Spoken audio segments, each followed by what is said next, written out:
Magandang gabi mga kapuso. Ako po ang inyong Kuya Kim na magbibigay sa inyo ng trivia sa likod ng mga trending na balita.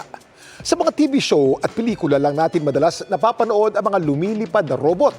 Pero mga eksenang ito, hindi na malabong mangyari sa totoong buhay. Sa Italy kasi nakapag-develop ang ilang researcher ng tinuturing ngayong pinakaunang humanoid robot na nakakalipad.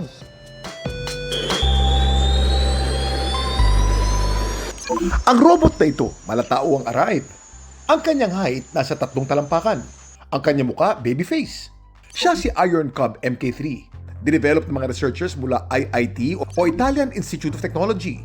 Pero si Iron Cub MK3, hindi lang basta isang humanoid robot. Kamakailan kasi, gumawa siya ng kasaysayan bilang pinakaunang jet-powered humanoid robot na nakakalipad. Para magawa ito ni Iron Cub MK3, pinag-aralan lang gusto ng mga researchers ng IIT ang napakakomplikadong aerodynamics ng robot. Nag-develop din sila ng system para makontrol ang iba't ibang parte nito. Ang robot gumamit ng 4 na thruster na kinabit sa kanyang mga braso at jetpack sa kanyang likod.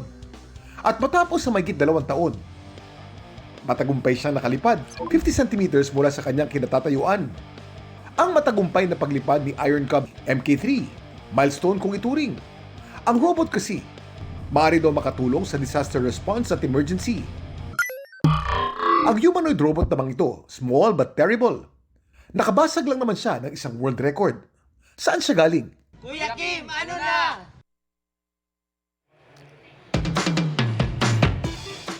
Sa laki nitong 2.27 inches lamang, ang robot na ito ang may hawak ngayon ng Guinness World Record para sa pinakamaliit na humanoid robot. At ang may gawa nito isang estudyante, si Mitsuya Tatsuhiko ng Nagoya, Japan. Nakamit niya ang naturang record na ito lang nakaraang taon. Samantala, para malaman ang trivia sa likod ng viral na balita, post o i-comment lang, #Kuya Kim, ano na? Laging tandaan, kimportante ang may alam. Ako po si Kuya Kim at sagot ko kayo, 24 oras.